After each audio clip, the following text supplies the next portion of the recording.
Hello everyone, Nat1995 here in the video game fanfic plot.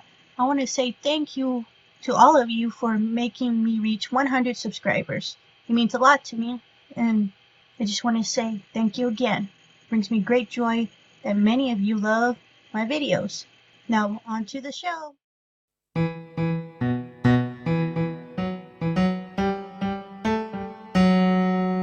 Chapter 27, Zircon vs. Konoha, Round 2.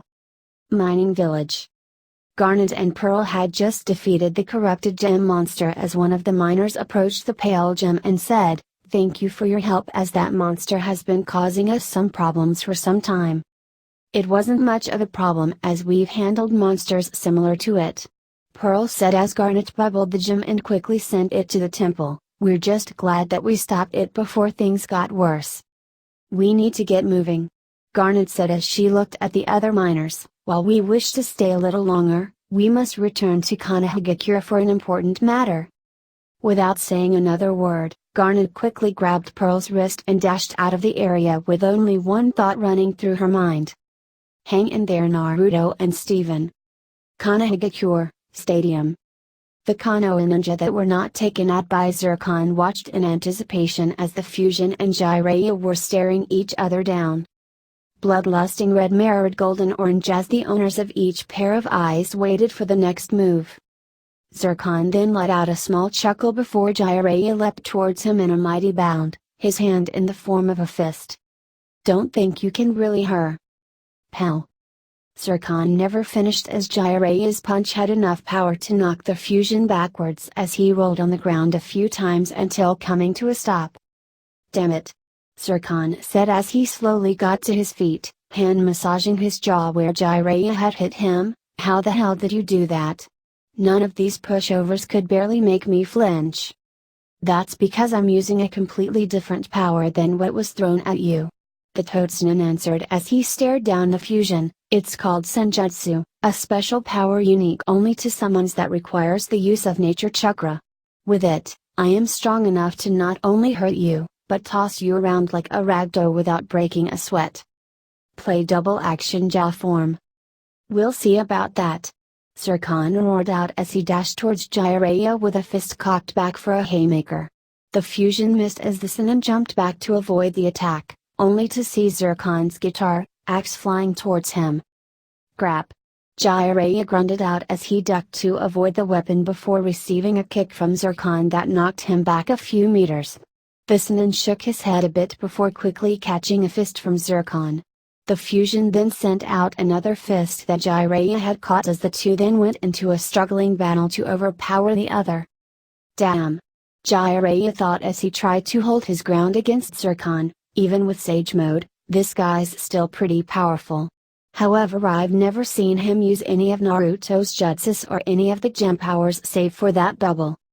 Before another thought entered the sage's mind, Zircon pulled his head back and gave Jiraiya a powerful headbutt that briefly stunned the Sennin. Acting quickly, one of the elderly toads on Jiraiya's shoulders shot out a blast of water that hit Zircon in the face, allowing the Sennin enough time to jump back and form the seals he needed.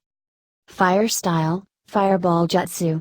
Jiraiya roared out as he blew out a stream of fire from his mouth while the other elderly toad blew out a stream of oil that caused the flame to erupt into an even dangerous ball of fire. The jutsu had hit Zircon dead on as the ball of fire had exploded upon contact with the Fusion.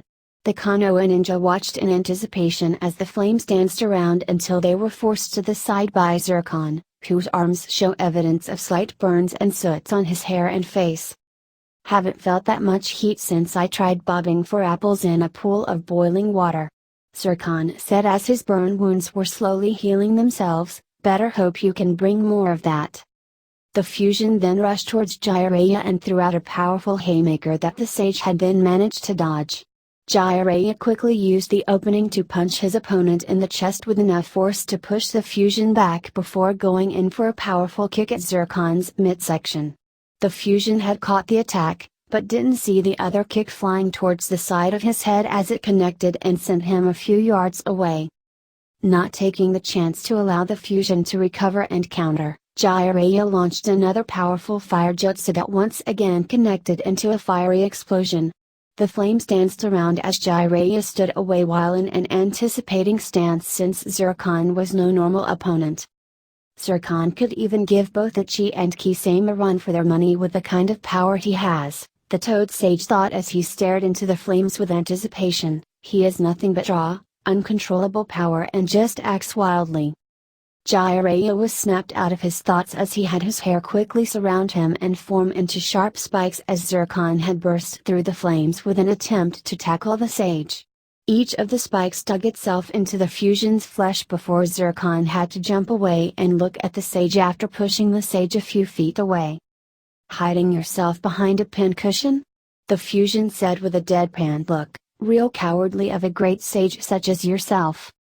"It at least stopped you in your tracks," Jiraiya said as his hair returned to normal, "and if I recalled correctly, you formed a bubble to protect yourself from Kakashi's attack." "I only did that so that I could use that perverted hypocrite as a club," Zircon countered with a snarl as some of the stab wounds were healing themselves. "I hate being on the defense as it makes me feel weak. Like those two." The fusion quickly dashed towards Jiraiya with a new guitar axe in his hands and went to slash at the sage, but he missed when Jiraiya used a quick substitution to get behind Zircon with an axe kick ready. The attack connected as Zircon stumbled back and held his head with his free hand, allowing Jiraiya a perfect opportunity for a leg sweep at the fusion's midsection. The attack connected as Zircon had rolled backwards on the ground before jumping back onto his feet. "So you are aware that you are a fusion between Naruto and Steven?" Jiraiya asked as he got into another stance and stared down the fusion before him.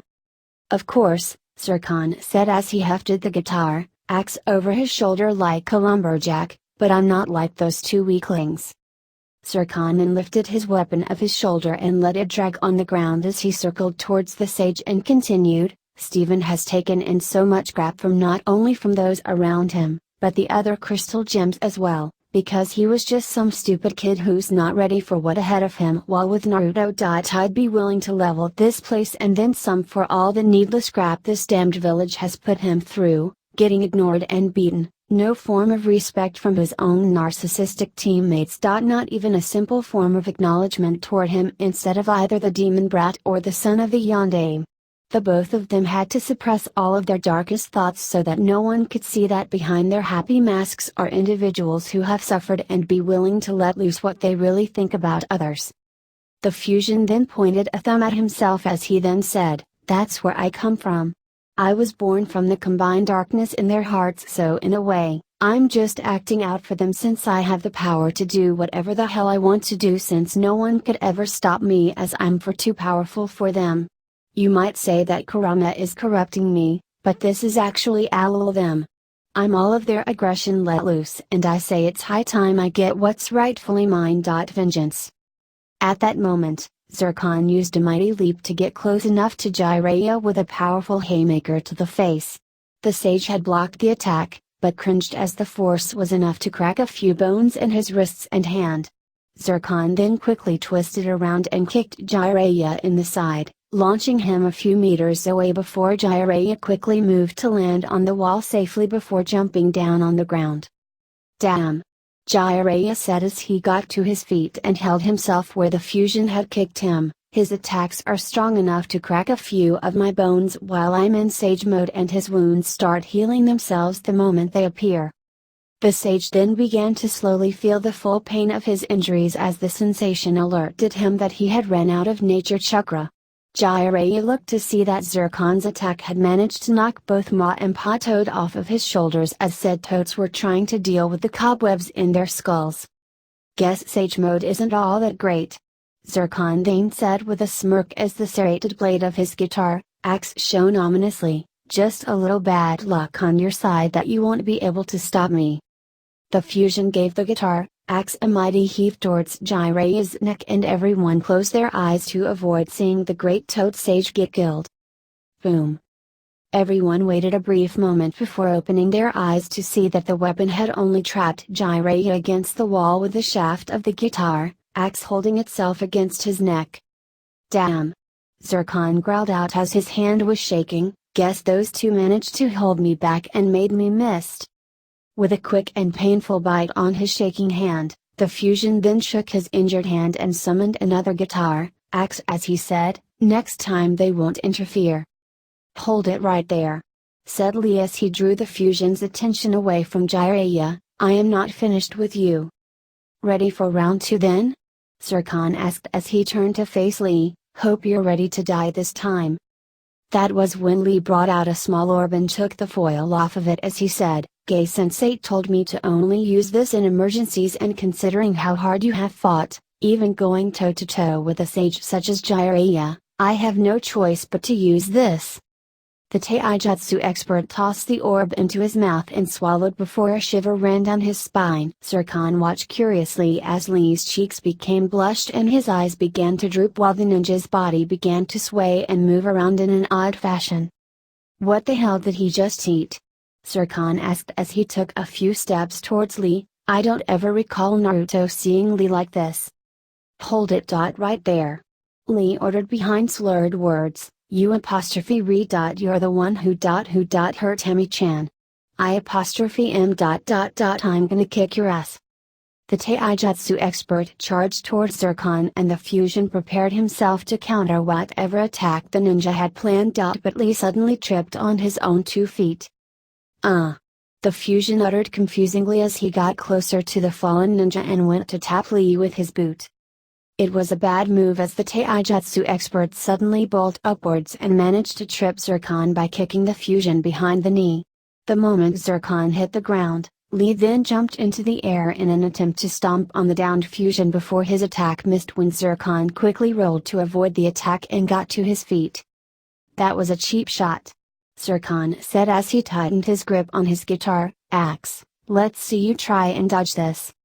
The fusion gave his weapon a mighty, horizontal swing, but missed as Lee had leaned really far back and was still keeping what balance he had on his feet.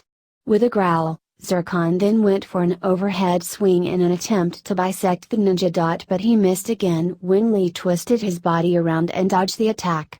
Zircon let out another growl as he went into a string of attacks towards the taijutsu expert, with each of them missing as he swung. "How?" Swoosh. R. Swoosh. U. Swoosh. Avoiding. Swoosh. My attacks. Swoosh. Lee laughed as he looked at Zircon with a goofy smile, as if Lee had just gotten away with swiping cookies from a cookie jar, and said, "You call yourself a fighter if you can't even hike a fly. What the hell are you doing, Lee?" Sakura thought as she soon saw the fusion stomp the ground in anger, leaving boot imprints on the dirt. "You're only making him more angrier."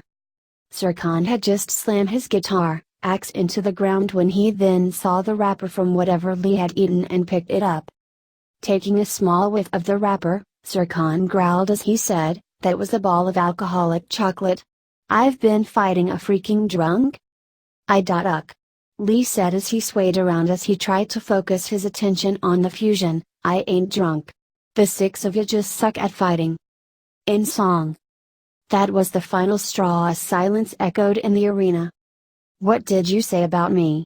Zircon suddenly asked as he gave Lee a menacing and maniacal look. "I dare you to say that again." "I said that you," Lee said as some of the remaining ninja were trying to get the drunk ninja to be quiet, "you suck." A dark chuckle from the fusion had sent an ominous chill to the more sober and aware ninja in the arena as Zircon then said, "I thought you had said that." A burst of power rushed by everyone as a combination of energy and chakra formed around his body as Zircon then said, "You are so gonna die." At that moment, Zircon rushed towards Lee and swung a powerful haymaker towards the taijutsu expert. The fusion missed as Lee just took a drunken step to the side, but the heat from the radiating energy had burned the ninja enough to causing him to stumble back and fall onto the dirt. "Ow!" Lee said as he slowly came to and held his head. "Why is my head hurting? And how did my cheek get burned?" "Guess you're sober enough to see me kill you," Zircon said as he quickly grabbed Lee by his neck. The taijutsu expert tried to pry the fusion's fingers off, but was met with a dizzying punch to the face that was followed by another. Zircon then began to punch Lee in the stomach multiple times before slamming his captured opponent into the ground and kicking him. This isn't fighting anymore. Sakura thought as she and the others watched in horror while Zircon began to laugh at each kick he had given the down ninja. This is just a cruel beating. The Rosette watched as Zircon grabbed his guitar, axe with a sickening grin on his face. What do I do? Sakura asked herself as Zircon began to sharpen the serrated blade with a stone until the rock was sliced in two. What should I do? Then a new question and a suddenly realization came to the young girl. What would Naruto do? Stealing her nerves, Sakura got to her feet and rushed towards the fusion, armed with a lone kunai. Sakura, wait! Jiraiya called out as best as he could while trying to pry the weapon off the wall. Zircon had his guitar, axe held high in the air and was about to deliver the fatal finisher when a kunai had zipped by his vision, allowing Sakura to shield Lee with her own body. What are you doing, Sakura? Zircon asked incredulously as he saw that the Rosette before him had her arms spread widely. You seriously think you of all shinobi could stop me? Seeing the determined look in Sakura's emerald eyes, the fusion let his weapon fall to the side as he then said, I don't get it. You were the most self-centered person in Konoha and now you're thinking of others? What drove you to this? Naruto. Sakura answered with a fierce glare, it's what Naruto would do. He would blindly charge towards even the most unstoppable ninja if it meant defending his friends. So you let my weaker half inspire you, even after you had smashed his hands into oblivion, robbing him of his career as a ninja? Zircon asked as the Rosette's glare showed the fusion her conviction. Pathetic. The fusion then grabbed Sakura's shirt before using his shape-shifting abilities to become a giant, causing many ninjas and villagers alike to look in awe and fear. Look around ya, Zircon then said as his shape-shifting powers to turn his wrist around to allow Sakura to look at the village outside the arena. Look at the people below us. Long ago, they used to cheer for any form of misfortune to my weaker half because he was a demon that was given a weak, killable human form. They saw him as a plague, a pariah, a freaking scapegoat. Now after learning the truth about him, a good majority of them see Naruto as a prince among the leaves, and some of them were the same ones who would beat the living crap out of him. Talk about irony there. Another thing is that when they see you, all they see is the spoiled bitch who had once taken the son of the Yandame's ninja career by smashing his hands into oblivion. All because of your little obsession with some spoiled brat who thinks he's the prince when in reality, he's nothing but another spoiled rotten noble. Zircon then brought Sakura before his giant, blood-red eyes and said, those people wouldn't even give half a rat's ass if I just either dropped you from this height and crush you under my boot, or just squish you into a bloody mess between my fingers. It would have been the same for Naruto, once upon a time ago, as they would gladly hope that he would have been killed by either a bandit or even by Sasuke with you and the hypocrite applauding him for a good kill. Well, guess what? The fusion then shrunk back to his previous size and slammed Sakura harshly into the ground, away from Lee. I'm going to give them their wish. Zircon said as he aligned the serrated edge of his guitar, axe to Sakura's throat. I know you're in there, Naruto. Sakura said with a fearful look on her pleading eyes, I know you would never do this. You wouldn't let yourself become a monster that everyone sees you as. I know I wasn't the best teammate or a good friend, but please, if you are there, I know you and Steven do have the power to control Zircon. Please. Don't let this happen. I know you're better than this. Better than Sasuke. Zircon looked at the downed Rosette with a shocked look as the guitar, axe was shaking in his grip. Sakura? The fusion asked with Naruto's voice, you really think I'm better than Sasuke? With a smile, Sakura then asked, is that really you, Naruto? Nah. Zircon said with a cruel smile behind his regular, gruff voice, I just wanted to mess with you before you die. The fusion began to laugh maniacally as he heaved his weapon above his head and he was about to deliver the killing blow when... Crunch. Uck. Zircon choked out as Pearl was behind him, revealing that she had just delivered a painful kick to the fusion. Right between the legs. The guitar, Axe vanished as Zircon then grabbed himself after Pearl and Garnet walked around the fusion while Sakura managed to push herself away and onto her knees. My gemstones. Zircon squeaked out as he fell onto his knees and held himself up with one hand. We warned you about Zircon, Pearl yelled out as she shot an accusing glare at the Konoha ninjas, but you just had to make Naruto and Steven fuse into him because you thought we were lying. We thought you would understand just how unstable a fusion like Zircon could be. Garnet said as she shot a glare of her own towards Tsunade, guess we thought wrong. Painful laughter was soon heard as the two gems looked to see Zircon looking at everyone with a smirk on his face. How are you still here? Pearl asked as she was shocked. It worked the last time and you defused immediately. That's because it was both you and Konoha that done it. Zircon said as cracks began to form on his skin and clothing. However, I do have a message for Konoha. The fusion chuckled a bit as he then said, I may be back to being those two weaklings but there will come a time when I'm needed again. And I'm not talking about Sasuke. No. I'm talking about the other threats that both of my weaker halves have drawn to themselves. Akatsuki's still out there hunting the tailed beast, and there's also the chance of Jasper or Perry making their appearances and bringing all sorts of trouble with them, and the only one who's strong enough to take care of them is me. The fusion's body was completely covered in cracks as he then said, so I'm gonna let those two go, but remember this Konohagakure. I don't give a damn about which side is fighting. I will only fight those who are strong enough to give me a decent challenge. I live for fighting as you can't get a better adrenaline rush than from a good scrap. I will be back and you better hope you can give me a fight to end all fights as once the fighting's over. I will be looking for a worthy challenge. Arrived RC. Poof! Zircon exploded into clouds before the clouds cleared to reveal both Naruto and Steven laying on the ground with pain looks on their faces. Naruto. Steven. Pearl called out as she rushed towards the young boy's sides and kneeled next to Naruto, are you both alright? So much pain. Steven said as his hands shook from the pain, can't even talk right. Mine sides. Naruto said as he carefully tried to lift himself up, but couldn't as he grunted from the pain, feel like they're on fire. Poof! Poof! Naruto's and Steven's body exploded into clouds as all that were left of them were 3 gemstones, a round rose quartz and 2 square amber gems. Naruto. Steven. Tsunade cried out in horror at what she and the others had witnessed. It's alright. Garnet said as she and Pearl picked up the gems. When gems take too much damage to their bodies, they retreat into their gems to recover. They're fine. Sakura looked at the crystal gems and asked, how long will it take for them to recover? Well, Pearl said as she cringed at a memory, it took both Naruto and Steven almost a whole month to recover due to the immense strain Zircon had placed them through.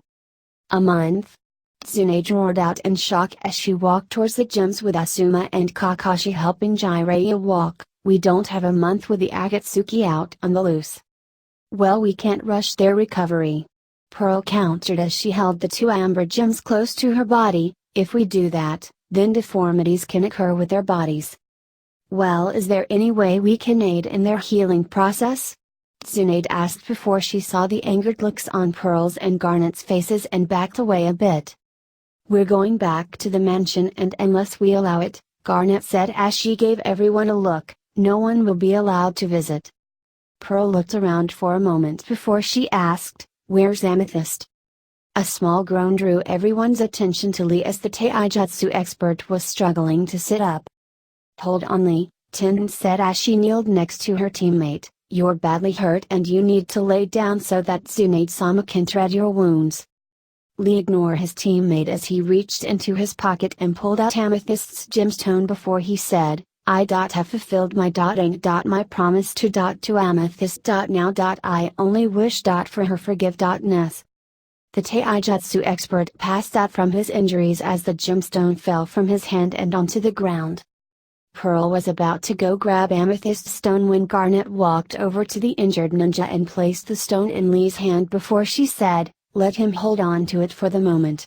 He wishes to see Amethyst and it's the least we can do for fulfilling a promise he made to her. Garnet then walked by Pearl and said, "Let's head back to the mansion so that these two can get some rest and recovery." Pearl nodded and quickly followed Garnet out of the arena as Tsunade and the others were looking over the damages that were done. She cringed as she saw the unconscious ninjas being carefully hoisted onto stretchers while the conscious were helping the less injured ninjas walk towards the hospital. Two medics carefully ran by Tsunade as they were carrying the badly injured Lee, with Tin following them as she helped carry Neji to the hospital while another team of medics carried Gay right behind them. Everyone was bloodied, bruised, and badly hurt during their walk of shame to the hospital, and the Hokage knew that all of this could have been avoided if she had just taken their words about Zircon. Naruto. Steven. Tsunade thought as she soon made her way to the hospital in order to help tend to the injured with a heavy mind. "Please forgive me." Otage-cure, Sasuke's chambers. Peridot was at the desk working on a part of one of her robinoids until Sasuke entered with a strong, young man with a shaved head and chains. "I take it that he's one of the other test subjects for this experiment of yours?" Peridot asked as she looked the man over. "I can see that he has a strong enough body and his chakra, as you would call it, is adequate for the experiment. Even so, there is a slight possibility that it wouldn't work, and if he survives, I might have something in mind." The man smirked in confidence while hiding the fact that this woman scared him. She was incredibly similar to Kabuto, but the green girl had a chilling aura that was similar to staring at a predator that had already calculated how you would die in 5 or even 10 different ways. Whatever this woman had planned for him, if whatever Sasuke had planned didn't work. Peridot stood up from the desk and opened one of the drawers before pulling out some sort of spider-like device with a vial of glowing liquid attached to it. With the limited resources provided, Peridot began as she held the device in her finger like appendages. "I was able to make something similar to the injectors used in the kindergartens with a vial of what I could purify from the blood samples given. It wasn't easy, but I managed to get the gem energy needed for this." "Good," Sasuke said as he placed the man in front of a coffin that was in the room. "Time to commence with the plan." The green gem nodded as she placed the device on the man's neck while Sasuke shoved something into his hands. The prisoner looked to see that it was a light blue gemstone, an aquamarine to be exact. A sharp pain was soon followed by a burning sensation as the man tensed his body as whatever was in the vial could actually be seen flowing through his veins. Sasuke flashed through some seals while his gemstone heart began to glow before he then said, "Summoning Jutsu, Kindergarten Resurrection." The man's scream of pain only lasted a short few seconds before he was turned into light that began to surround the aquamarine. The gemstone then shot itself right into the coffin and light was seen coming from inside the coffin until it had died down. Sasuke had summoned his rapier while Peridot pulled out a gem destabilizer as the door slowly creaked open to reveal the contents inside. A young boy with a feminine face and long black hair wearing a navy blue jumpsuit that was under a light blue ori jacket with an ink-like symbol that had the Uchiha clan crest in its loop and hakama pants.